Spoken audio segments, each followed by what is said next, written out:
G'day guys and gal. Everybody likes titans. Everyone really likes dreadnoughts, so logic dictates that everyone likes knights, who are the fun in-betweeners. Logic isn't always on my side though, so we'll need to see how we go. Only Warhammer could turn mechas into some kind of honourable feudal-like knights who have a surprisingly deep culture and history. A bonus to this is that some of you absolute animals out there give your overpowered knights incredible paint jobs as a result. Another bonus is that it gives me enough content to make a 10+ minute video out of this. If they didn't have their knight aspect, I'd probably just have to make exploding noises like for half of it. Now that I think about it, that actually probably could make a good video someday. Today we'll go over what knights are and where they come from. We'll then look at some of the different knight types and what they're packing before sussing out their snazzy knight culture. Let's get into it. The Imperial Knights, or Questor Imperialis, which is actually a pretty cool alternative name, was created by mankind during the Dark Age of technology to safeguard their planets. After all, there were no space marines running around back then, so it makes sense that stuck-up mecha warriors did the fighting. They didn't automatically start out as mankind's honourable defenders though. Like, imagine a bunch of scientists are colonising planets. I doubt any of them were like, shit, you know what we're missing? Ancient, obsolete traditions that create an extreme class divide.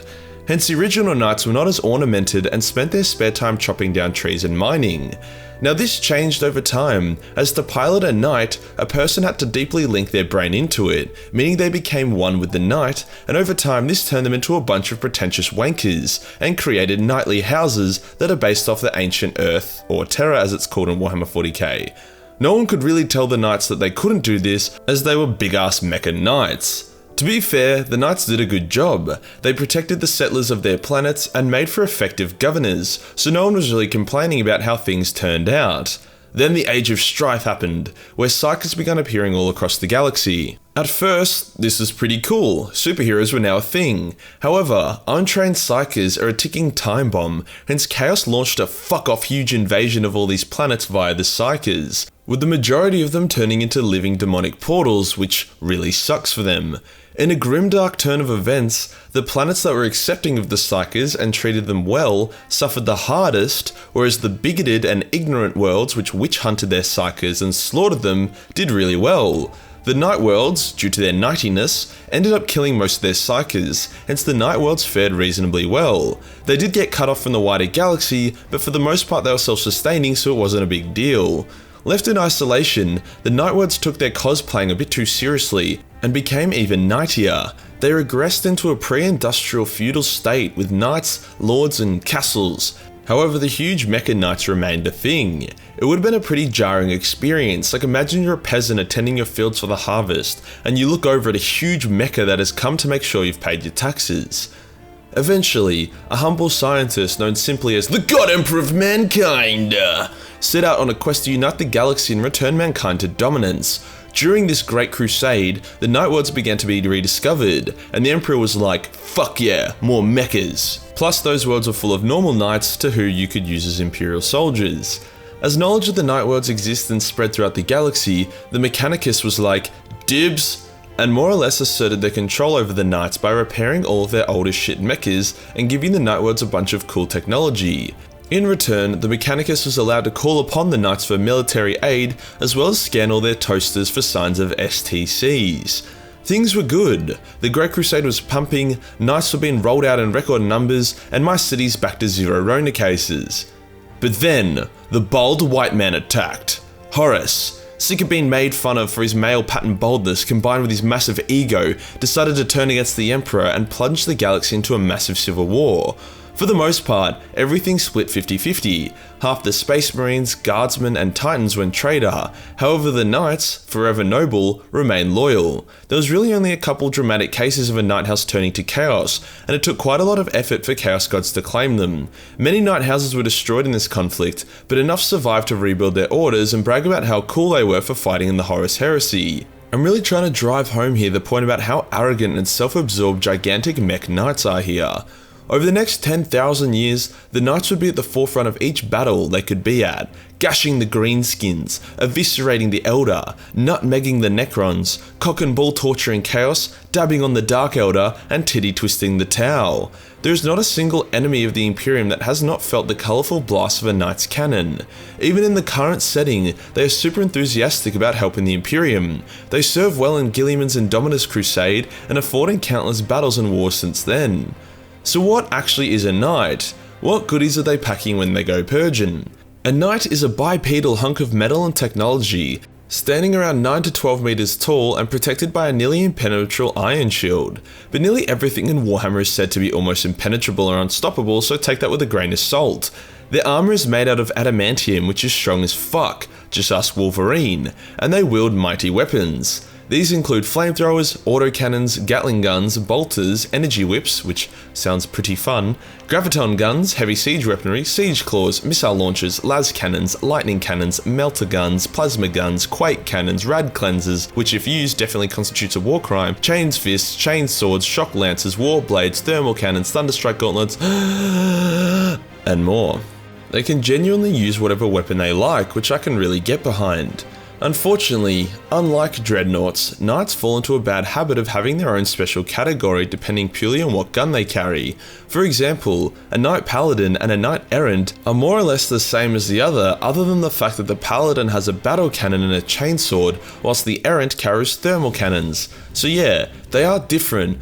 But me listing the 21 plus different Knight types and telling you about how one of them uses a giant toothpick as a weapon and specializes in sodomizing orcs, whilst another one is really into BDSM so carries dual lightning whips, isn't going to be much fun. And we're here first and foremost to have fun.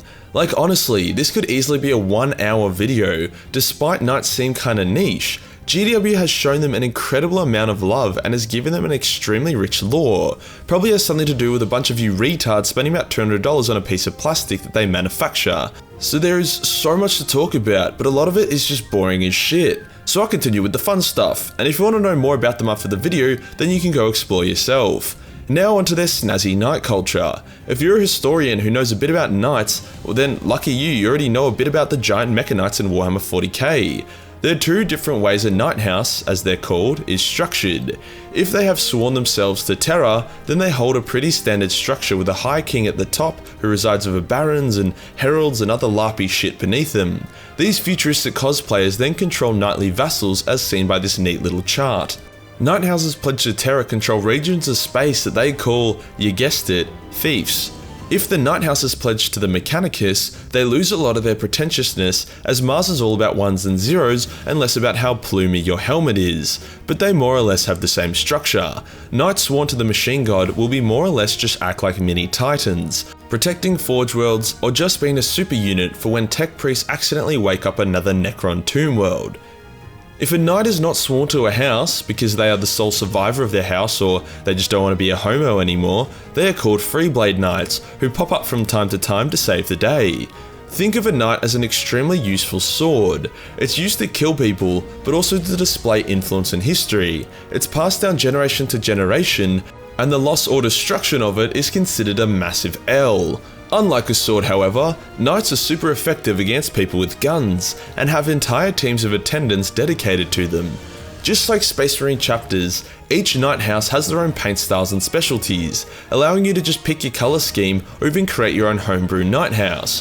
The first Knight House ever created was House Tyrannus, as they were made on Mars. The STC for their creation was then sent across the galaxy, allowing the Night Worlds to exist in the first place. Then there is House Krast, who were the first house to be discovered by the Emperor's Great Crusade. They got smashed pretty hard in the Horus Heresy, and like the countless other people that got smashed hard, have declared an eternal jihad against chaos. Then there is House Raven, which is the largest of all the Knight Houses by far for some unknown reason, likely because they adopted a philosophy of the more the merrier. There are others, like House Griffith and House Hawkshroud, but nitpicking the difference between the rest of the houses is like nitpicking the difference between an old as shit Ninja Turtle and Mitch McConnell. They may as well be twins. No one really gives a fuck which house you play, as long as you pick the one with the colours you like the best. I'm always impressed with how GW is able to put their spin on things. Detailed mecha knights with a rich cultural identity is not something you expect to see in a sci-fi setting, but here we are, and I'm okay with it. And that does us for today, guys. But Majorkill, what about Chaos Knights? Shut the fuck up, Timmy, and let me finish my outro in peace. Chaos Knights are like Imperial Knights, but with more spikes, or if they follow Slanesh, they receive the addition of a large metal dong, which are also spiky. I don't fucking know, do I look like someone who knows what I'm talking about? If you enjoyed the video and want to support the channel, then Patreon is the place to be, where only $1 per month gives you access to a boatload of Warhammer hentai. Hit the subscribe button, then hit the real subscribe button for more honourable content. Join the Discord for more memes, and I'll see you in the next one. Peace.